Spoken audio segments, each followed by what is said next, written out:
This is the 10-Minute Contrarian Podcast. This is VP.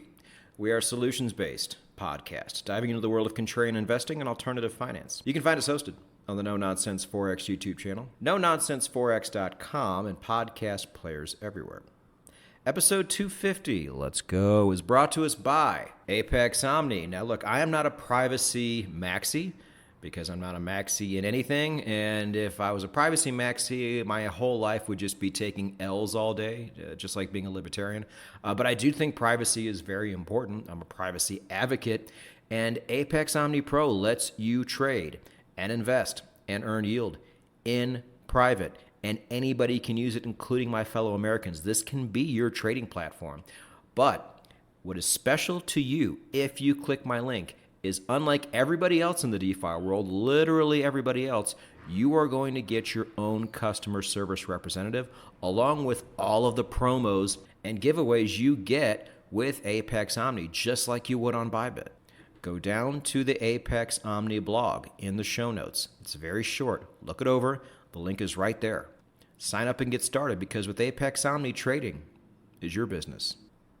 It is the 10-Minute Contrarian Podcast, and just a very side note, you guys don't know this, but I had to record my own intro 3 times because I kept messing it up. I actually called it the 10-Minute Psychology Podcast, crossing over the 2 podcasts I have. Moral of the story, do not drink a white monster when you're trying to record a podcast. Drink green tea like any proper middle-aged man should be doing. Jeez, I'm going to struggle with this whole episode, I know it. Anyway, but on another side note too, before we get into the meat of this particular episode, I posted what I thought was a very interesting question last night on X, and I got some really great engagement out of it. I like it when I get good engagement from you guys for a couple reasons. One, on X now, I'm not sure if you know this, but they're trying to push a lot of our posts to people who don't follow us. And this is good because it helps us expand our audience. But at the same time, like, I spent a long time really kind of curating and filtering, my own audience. So I get mostly you guys along for the ride here as opposed to everybody else. And now with what they're doing currently, I'm just getting absolute paste eaters in my comments section. So it was good to get some really good engagement from you guys, but I want to continue this forward. You guys know, if you don't, this podcast does also go to YouTube, where you can go and comment on it. And I want to play a little game here. So the question was, if you didn't see it, is they're talking about using Bitcoin, and they have been using Bitcoin in the Strait of Hormuz right now as a method of exchange, which is very exciting. This is a big step, showing that the entire world is actually willing to use something like Bitcoin. Now, it's not going to happen all across the world all the time, because like we said before, you can see what's going on with it. And so if you're a shady government, and they're all shady, you can see exactly what they're doing. Government's not going to be cool with that. But for this one purpose, it does make a lot of sense. But the problem they're running into, which is funny because it's a problem we've always known about, is when you're trying to use it for global commerce and you expect instantaneous transactions, you're not going to get that with just straight classic Bitcoin. And they're kind of complaining, we got to wait a half hour to 45 minutes for this stuff to go through. Well, that sucks. So the question I asked, and it seems quite obvious to me, is, well, why not just use wrapped Bitcoin? If you want Bitcoin, but you just simply want it to go faster, to me, that's the obvious answer. And when I was getting the engagement, the responses in the comments, I was getting some really interesting alternatives. And so this is good. Again, contrarians, we're on such an island here that we really need to use each other. We need to use the intellectual capital we have amongst each other to really try and figure these things out. That's the greatest part about having a community like this. I just think we need to utilize it more. So, but the answers I was getting, to me at least, were not as good as using wrapped BTC. So I'm going to play a little King of the Hill here, and if you guys want to try and take me down off this hill, please do. But for example, and like I said, we're having this conversation because this is a crypto episode. And so, I know I'm not wasting my time, only talking to the metals crowd who doesn't care about this. You guys do. So I want to utilize this time we have. So some of the answers I was getting, one was, what about Litecoin? And I'm like, yes, that's kind of what Litecoin was created for, for having an actual cryptocurrency, but faster. Here's the only problem, is these people, they're so far behind. Like, I don't even think they know about Litecoin, even though it's one of the OGs. Now, some of you might be saying, well, it's because it's irrelevant. Well, no, it's not irrelevant. It's completely relevant, especially for this situation. You guys just pay still, and you shouldn't. You do the opposite of what a real contrarian would do. You pay too much attention to the news cycle. And if it's not in the news cycle, if it's not in the narrative cycle, all of a sudden in your world, it's irrelevant, and it doesn't exist. The problem with that is you are constantly going to be one of those people. If you fall into this and if you really believe it, you're constantly going to be one of those people who buy high and sell low, which is the opposite of what a real contrarian is. Just remember that. When you say things like Litecoin, LOL, no, it's a perfect solution for this situation. It just won't be done because these people, again, are so far behind. They just don't understand it yet. So yes, I think that would be a better answer, but they're not going to use it. It would be a fair point to say they don't know about wrapped Bitcoin either, but here's the thing. They want to use Bitcoin. So another possible solution I got was, well, why not just use stablecoins? Well, because the whole reason they're using Bitcoin in the first place is because they want to avoid the dollar. That's the whole point of this operation. Which is also interesting, too, as an aside, from an aside. I know we're really getting off the topic here, but they also don't want to use the Chinese yuan either. That's always a big story about how the world is going more towards the Chinese yuan. And currency people like me are like, yeah, no, they're not. They don't want that. Nobody really wants that. So stable coins, no. Litecoin, unfortunately, no. I had somebody say, what about this? And they mentioned kind of another more obscure version of Bitcoin. The problem there is you need Bitcoin to back up whatever you have. And we're talking about global commerce here. We're talking about the oil trade. You just don't have the liquidity there to support something of this scale when you're using smaller versions of modified Bitcoin. You would need WBTC. You would need something of that size to absorb it. Another answer I got is, well, what about just using something like XRP or this token, this token? It's not a means of exchange. That's what's good about cryptocurrencies. They are, and that's what people want. They're not going to trade tokenized tech companies amongst each other.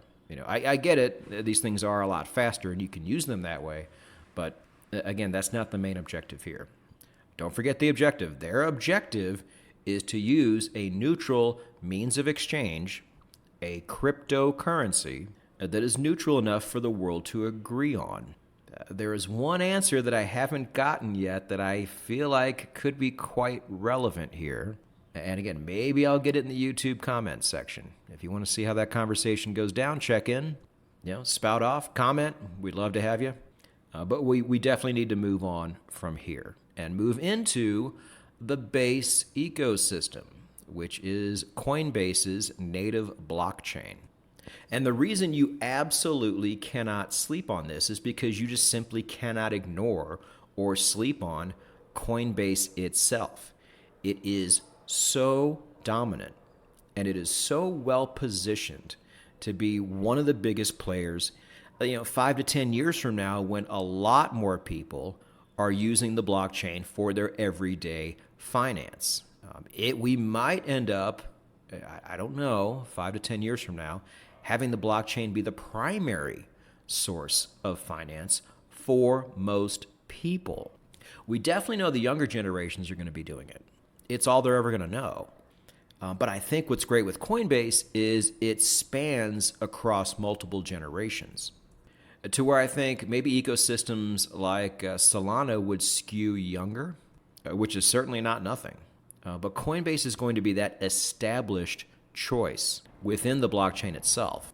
And now we've already done a dedicated episode to Coinbase, and we talked about it even deeper in another episode called Generational Blockchain Companies, which I really think, man, I think when we look back 3 years from now, let's say, that's going to be one of the most pivotal episodes I've ever done.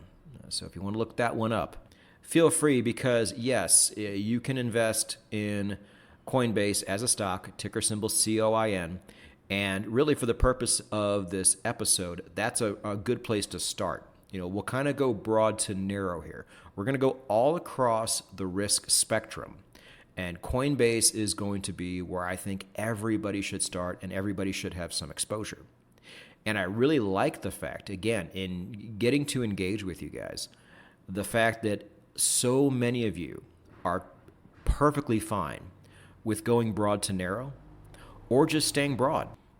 So many of you, I would say the majority of you who actively invest here, are putting most of your money in either the actual token itself, and you're less concerned about the smaller tokens within that ecosystem, or you guys are all big ETF investors. I really, really love seeing that. So if you're one of those people, I think COIN is just non-negotiable here. You must have it. But this base ecosystem is likely going to dominate. The problem is you can't invest in the base ecosystem itself. BASE is not a token. I really wish it was. I would have some right now if it were.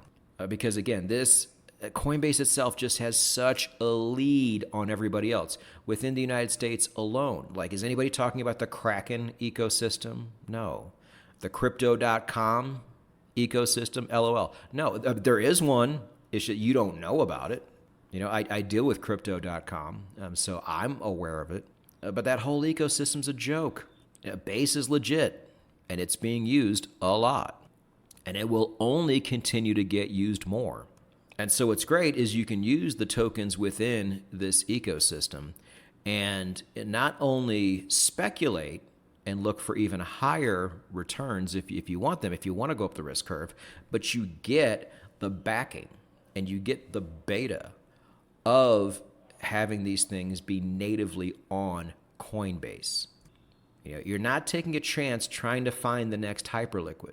The main argument I have there is you would have had to invest in probably 100 different projects just like it to be super early into hyperliquid. And when you take all those losses, what does that really do in the end? Even if you would have scored huge on hyperliquid, which some people did, when you factor in all the zeros you took, what does that even come out to? Did you even end up plus money? It's speculating's tough.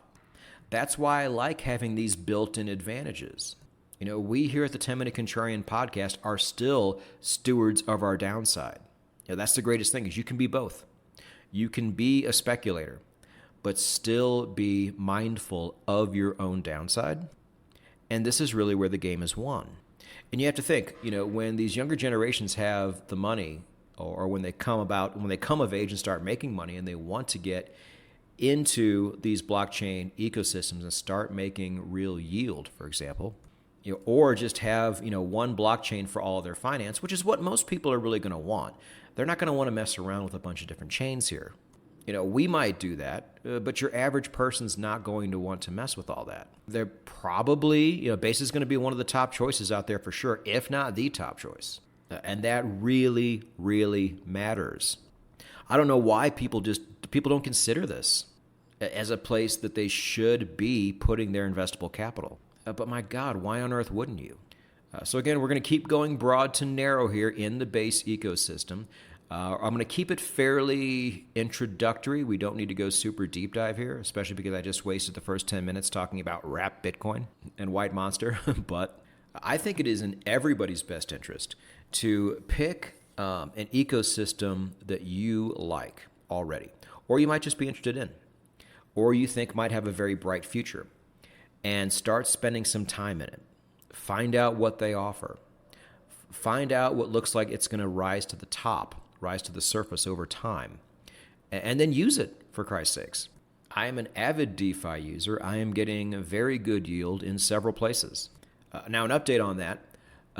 You guys know I have money in Aave because that has always been the safest place to be. The problem is you get pretty low yields as a result, but it's currently where a lot of institutions have their money. I think we are still Aave holders here, and we will continue to be. But that institutional money is going to have more choices in the future, and they're going to be looking for legit places to be. And Coinbase also makes a lot of sense here as well, because Coinbase is something people know. Because remember, a lot of the relationships Coinbase has with these huge players and these huge banks are already there, because Coinbase is custodying their Bitcoin. So when the time comes to say, hey, who do we need to go with here? Who's legit? They already know Coinbase is. There's not even much discussion further to be had here. Remember, new players coming into the space, and there are so many large new institutional players coming into this space now. Where are they going to go? That is a big question that if we can figure out the answer, we are going to do very well. And you know as well as I do, Coinbase is going to be at the very top of their list. So as far as investing goes, let's take this very seriously and let's pull the trigger here. Not just on Coinbase, but on things like Circle, ticker symbol CRCL. Again, something we've already gone pretty deep on. We don't need to go too much deeper here. But this is going to be the stable coin of Coinbase and many other places, but especially Coinbase, and that matters. We said it earlier, it was used more than Tether was in 2025, and most people don't know that. And with this Coinbase ecosystem growing and growing, the future is so bright here. Now, the immediate future is a bit up in the air because of the Clarity Act.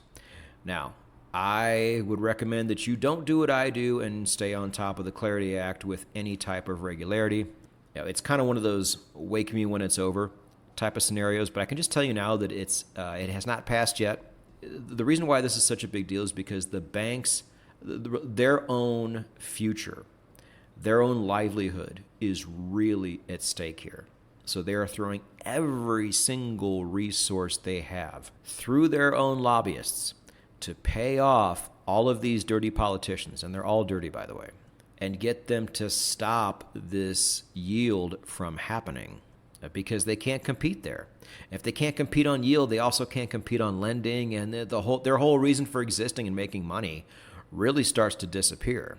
And that's why this Clarity Act in the United States is such a big deal. But again, we don't know yet. But when we do, and if the banks really get a big W here, there will be a moment in time where all of these stocks and tokens fall. Because remember, everybody's a short timer in this space for some reason. They're not like us. And so you're also going to hear the news cycle pile on and say things like, oh my God, it's all over. And these things will drop temporarily. But just remember, too, all of these things got further adoption, and all of these investments went up during the Biden administration, where everything was very anti-crypto. You had the absolute pigs of the world, your Elizabeth Warrens and Brad Shermans and people like that, actually get taken seriously. And it was a rough time. But despite that rough time, all of these things just continue to get bigger and bigger. So regardless of what comes out of the Clarity Act, I expect it to be only a minor temporary setback. But it would also give you probably even better prices than we're getting right now. And the prices that we have right now are extraordinary, in my opinion. And I hate telling people that it might be best just to kind of sit back and wait, because I have a feeling you guys are already inactive enough as is, even my people who shouldn't be. But pay attention to what's going on with the Clarity Act. We are long-term 5 to 10 year holders. When that's the case, I think the best thing to do is just buy when it's cheap, and it's cheap now. But watch what goes on here, because it will matter. But let's move away from Circle and get deep into the actual ecosystem. Now, I am looking for tokens which are native to the Base ecosystem and who are really just operating there for the most part. Because, and this is kind of like the approach we've taken with Jupiter. We hold Jupiter here, ticker symbol JUP, because it has pretty much been chosen as the main DeFi ecosystem for Solana. And so what you're getting is almost a cheap call option on something like Solana if you don't already have the token, which we don't here. Now with Base, you can't have the token there, so you're going to have to look for the next best thing, and so you're going to have to speculate a bit. But remember, you can speculate, but still get the great downside protection of the Base ecosystem itself. And so, what has Coinbase chosen, at least now and possibly forever, as their main DeFi platform, as their main DeFi marketplace? Well, that's going to be Aerodrome. Ticker symbol AERO. Now, I know some of you have heard of Aerodrome. Some of you may not. Just know it's certainly not nothing. It's in the top 100 on CoinMarketCap. And its price has held fairly steady, I thought, throughout this drop. And it's doing what we like to see. It's almost kind of having that boom-bust echo moment to where the echo phase is right now. But the activity on Aerodrome has really done nothing but increase. And really, the activity on the Base ecosystem itself has done nothing but increase. It is already the number 6 most used blockchain in the world. You have Ethereum as first, Solana second, Binance Smart Chain, of course, is going to be up there. That's going to be third. Tron is fourth. That's all stablecoins. Nobody else uses Tron for anything else, really.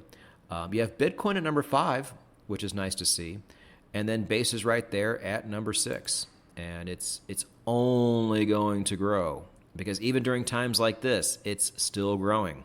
And you can invest in their main DeFi platform, their main market, the main marketplace, the main place you go inside of the Base ecosystem to do anything is Aerodrome. And, not financial advice. It never is.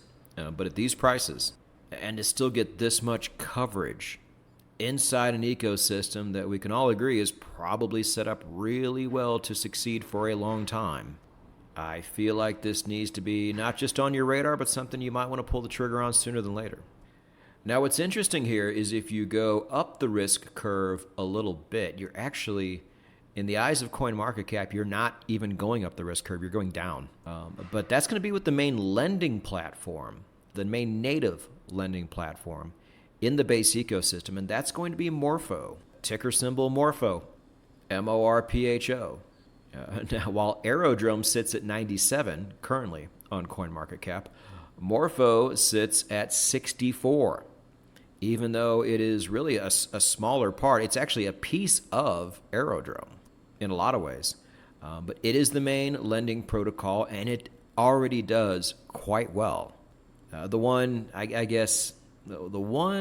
quasi-bear case I could make here is you have big third-party players in this space who are all competing for that Base ecosystem dollar, like Aave's here, Uniswap's here, and their presence is known in this space.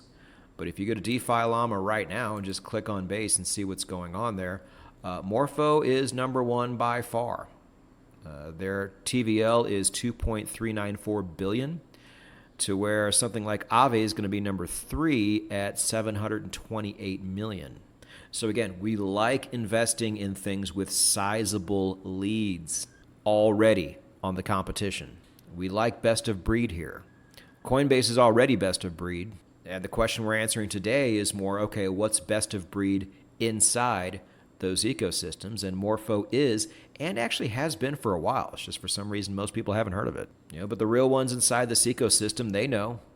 So much so that more people hold the Morpho token than they do the Aerodrome token. And again, man, at the end of the day, we're trying to think big here.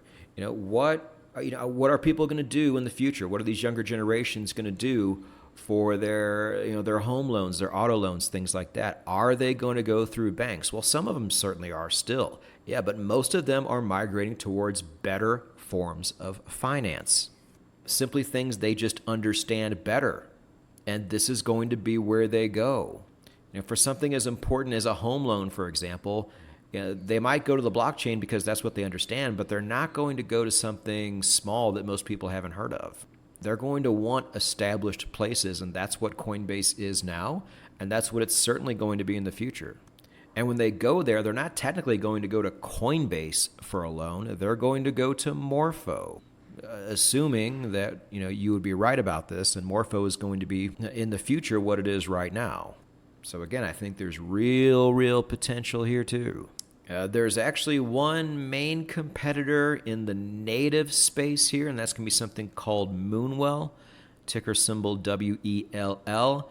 It's more of kind of a pooled for the people, dare I say, DAO type environment, and it is there, but I just don't see it competing with Morpho in any reasonable capacity. But I thought at least while we're here, I would mention it because it does exist. And it's taking some TVL away from Morpho. But for right now, Morpho is definitely the place to be if you're looking for any type of lending. And to get all that sweet yield from being the lendor, Morpho is going to be the place to be. Now, I'm only going to go so much further up the risk curve here. Just know that you can go even further and stay within the base ecosystem, but there's only so far I'm ever willing to go, and this is probably even further than I'm willing to go right now, but just know the main AI play here is going to be the Virtuals token, ticker symbol VIRTUAL. The Virtuals protocol, believe it or not, is also in the top 100 on CoinMarketCap, and for some reason higher than Aerodrome. People like AI tokens. They like speculating on them. The unfortunate thing is most of them don't ever rise to the surface. For every bit tensor, again, just like we talked about with Hyperliquid, for every one of those, there's 1,000 no-name loser tokens that are never going to do anything. But, we're talking about the base ecosystem here, which is certainly going to be a thing going forward. And we also know, or we can reasonably assume now, that AI agents are not going to be using fiat currency to transact with each other. It's just way too slow and inefficient. They are going to be using crypto.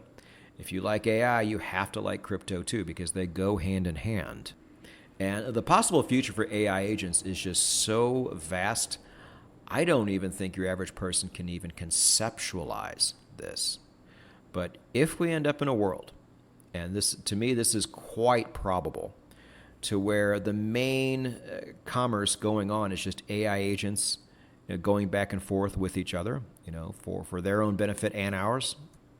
They're going to be using crypto, and which protocols will they be using? That's the big $64,000, in this case $64 trillion question to be answered.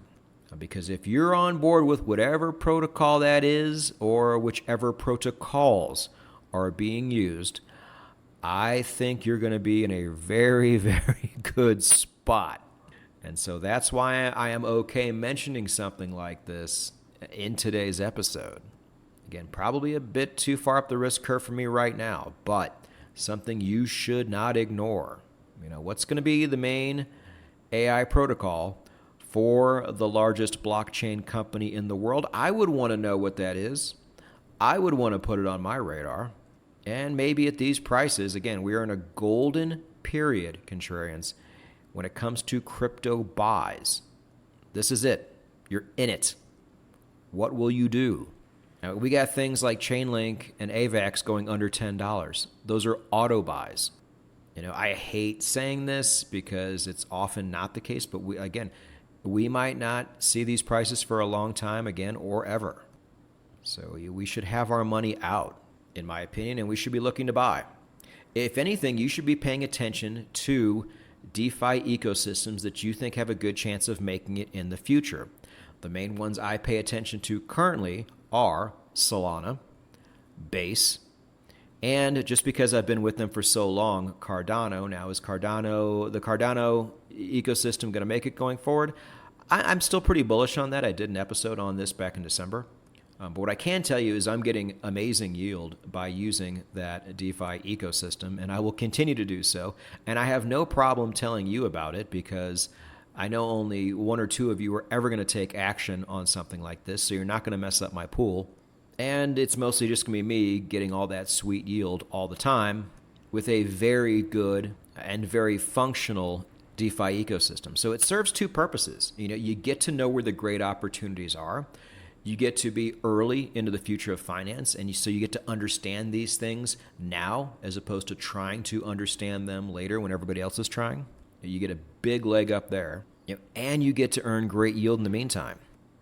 Everybody wishes they could have been earning great yield for the last 4 or 5 years, but most people haven't.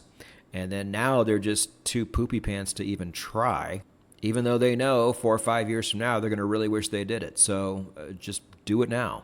This is where the best yield is, and this is where some of the best opportunities are. And I can all but guarantee, I hate this word, I can all but guarantee you we're going to look back and be like, man, we really should have paid closer attention to this back when we had the chance. We really should have pulled the trigger on these things back when all of this sweet divergence that made no sense was around. And even though we might take some drawdown if we do pull the trigger now, we might not, but you always can. For example, my Jupiter token is down more than 50% since when I bought it, but in the grand scheme of things, I don't think it's going to matter. I'm still going to be looked back as somebody who got in extremely cheap. And so if you're a 5 to 10 year holder, which I actually am, I question if you are, but if you actually are, then it just doesn't matter. Just kind of pull the trigger now. Get these things in your wallet and be extremely early into the future of everything. Again, new technologies like this are weird to people, and so it's going to feel crazy. But we're not crazy. We're just very early.